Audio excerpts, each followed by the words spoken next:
Bienvenue dans cette nouvelle revue de moi-même Jetfire. Cette fois-ci, Brawl, Revenge of the Fallen, Deluxe Class, figurine sortie en 2009 dans la vague 2, je me souviens bien, parce que je l'avais pas acheté. C'est un repeint de Brawl Deluxe du premier film, et c'est un personnage qui apparaît en tant que clone avec ce design-là, ce camouflage-là dans Dark of the Moon. Fait que c'est un peu compliqué, c'est drôle de le voir, en tout cas. C'est une figurine que j'ai jamais vraiment voulu. Je l'ai changé avec un de mes amis. Je ne sais même pas qui j'ai changé en plus. Mais c'était... Vu qu'il est apparu dans Dark of the Moon pendant une seconde... on le voit de loin et on le voit se faire décapiter, puis on le voit. Quand je dis qu'on le voit que décapité, on n'est même pas sûr que c'est lui. On le voit juste de loin, on est sûr que c'est lui à cause des images en 1080p. Fait que c'est bien entendu. Pourquoi pas avoir un Decepticon de plus dans la gamme Dark of the Moon, parce qu'il n'y en a pas beaucoup. Fait que c'est un repeint, comme je disais, de Brawl. Et c'est une revue commandée par mon cher ami, comment il s'appelle déjà? Simon, aussi connu sous le nom de Shockways.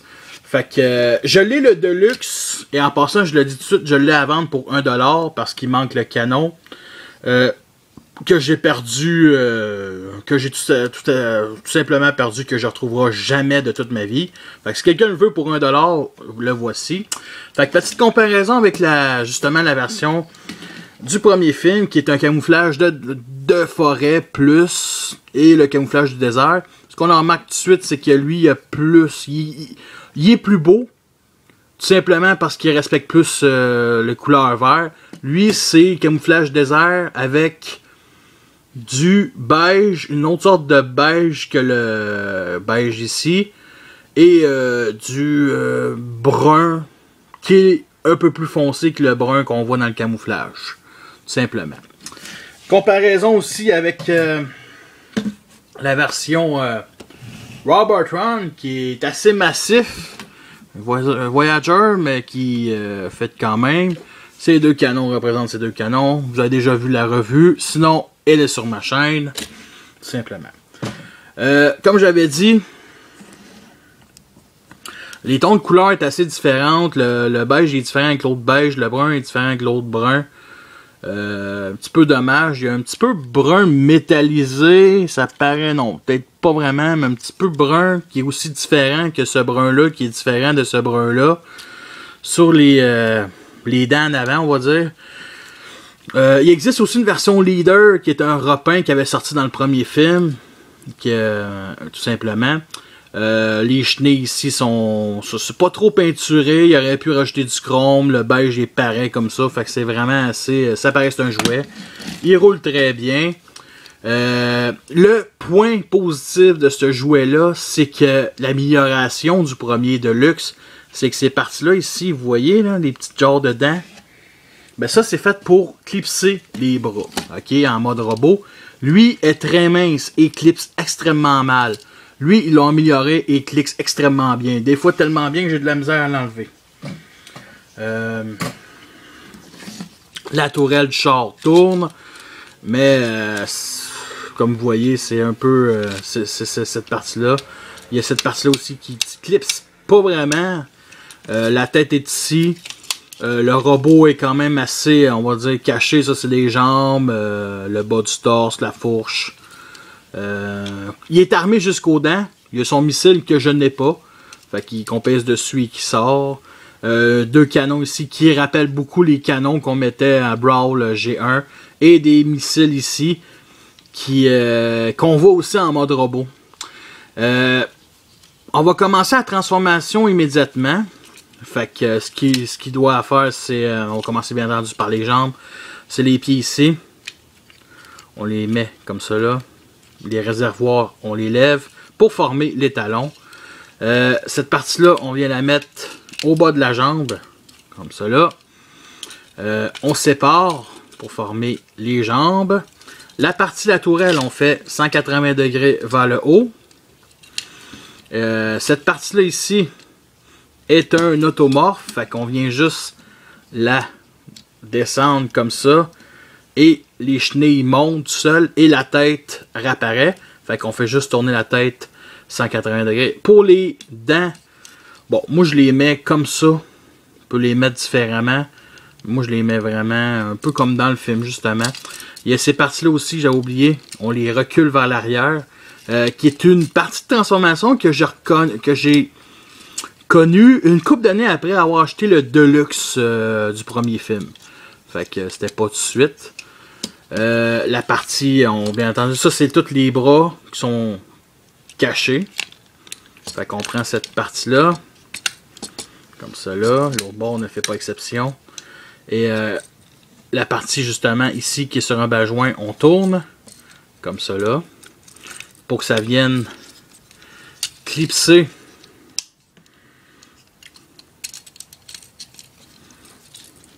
ici. Comme ça. Et il faut l'avouer, ça clipse extrêmement bien. La partie beige ici, on vient la remettre comme ça pour bloquer ça. C'est pas nécessaire, mais pour le premier jouet, ça venait bloquer du premier film. Ça venait bloquer vraiment les bras. La tourelle, on la tourne 180 degrés vers le haut. Et on sort les batteries de missiles comme cela. Et bien entendu, l'autre bras, comme ça. On vient mettre ça comme ça là. Et nous avons notre Deluxe Brawl Desert Class prêt à tuer des autos. Voici une petite comparaison avec le Deluxe et le Warburton, celui du premier film. Je parlais du Deluxe. Vraiment fait encore même ensemble. Quoi dire de ce Brawl là? Il y a un point négatif que je dirais, c'est que la tourelle est vraiment lousse. Et ça doit sûrement être mon exemplaire. Sinon, j'ai rien vraiment à dire de négatif de ce jouet-là. Je le trouve massif, intéressant. La transformation est géniale. Sérieusement, là, je le trouve... il est vraiment armé jusqu'aux dents. Regardez sa tête, comment elle est très belle. Du chrome surtout. C'est vraiment, il n'y a pas de chrome sur le jouet, à part sur son visage. Et... c'est un bon look extraterrestre. C'est vrai qu'il y a une tête de non, mais sérieusement, vraiment belle. En plus, il y a du light piping orange. Fait que ça sort vraiment des yeux orange. Les chenilles ici sur le côté, c'est excellent. Mais il peut pas se battre de côté. Il doit juste se battre du point de vue d'en avant. Côté armes, il y a des canons ici qui peut être utilisé comme un... qui est un hommage à Brawl et qui est aussi un hommage à son combineur du nom de Bruticus qui avait des canons ici. Des lance-missiles comme cela. Que dans le film, il y en a un qui se fait arracher par Jazz. La griffe à la Predator. Une mitraillette que dans le leader, elle se déploie. Fait qu'il est quand même très bien détaillé, la petite mitraillette ici. Tu sais, il y a même... me semble la chaîne de balles ici qu'on voit. Un peu plus de couleur aurait été bien. Et ça tourne pour un mode passif. Bien entendu, il y a ses mains qui sont qu'on peut pas mettre de fusil. Il est assez armé. Son canon ici, qui si on n'aime pas le canon, ben ici il y a un viseur et qui peut se mettre de même. Dans le film, il n'y a pas son gros canon. Il y a juste cette mitraillette-là. Son canon se met de côté ici, comme le jouet leader. Dans le film, il ne tire pas en mode robot avec ce canon-là. C'est qui est vraiment stupide. Puis il est quand même assez détaillé, la petite mitrailleuse. Une autre cracheuse, une mitrailleuse. Sûrement des obus plus puissants que cette petite mitraillette-là. D'humains, pour tuer des humains, on va dire. Côté articulation, la tête... est sur un bas-joint qui est sur une petite plaquette qui tourne, qui est sur un spring. Les épaules sont sur bas-joint. Articulation en avant, rien ses mains. La taille est sur bas-joint. Et on peut bouger comme ça, de droite à gauche. C'est surtout pour l'étape de transformation et l'articulation en fond vers l'extérieur, c'est le même. Les pieds sont fixes. La taille, je pense qu'elle a... Excusez-moi, là, mais...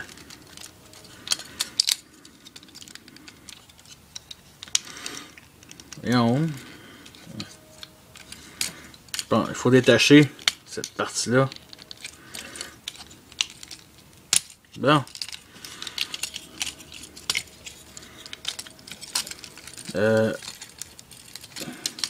Voyons, on dirait. Je vais checker si pour le dos de luxe c'est la même affaire.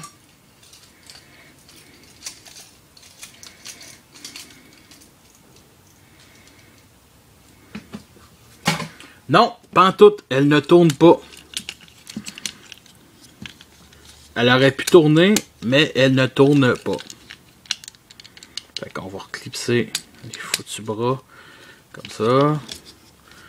Pof. Ça là.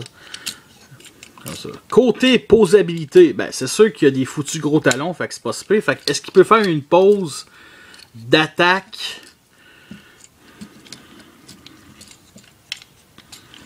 intéressante? Comme ça, comme ça.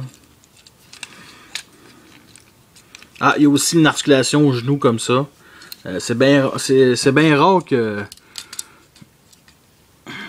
Bon, on va faire quelque chose. Ouais, ça tient. Non, c'est parce que je le vois pas de même se battre de même dans les films. Je le vois vraiment comme le grosse brute qui est en avant-plan comme dans Dark of the Moon ou dans le premier film. Mais non, il est... Sérieusement, j'aime bien ce jouet-là. J'ai le leader, mais ça c'est une autre histoire parce que sa tête est pétée. Fait que c'est pour ça que vous l'avez jamais vu vraiment dans ma collection. Je suis toujours à veille d'en acheter un autre. Fait que si vous avez un leader à me vendre de Brawl, camouflage du premier film, ça m'intéresse. Bon.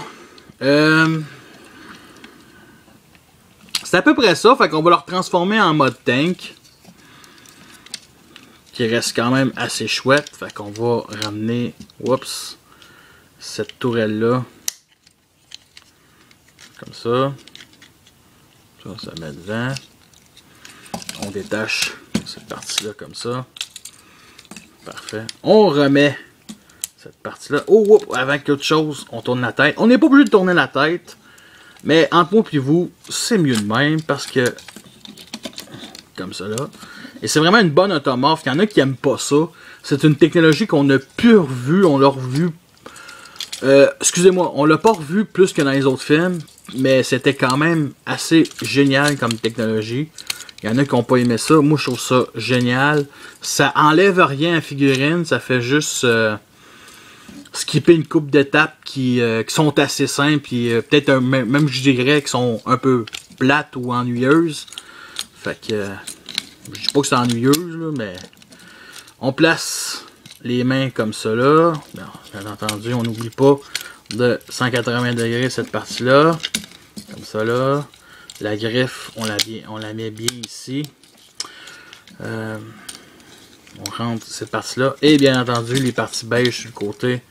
Comme ça, là. On s'arrange pour que ça soit correctement. Et le reste à faire, placer les chenilles comme ça. Remettre ça comme cela. Descendre les petites dents. Et nous avons notre Brawl en mode tank qui est prêt à déchirer des Autobots.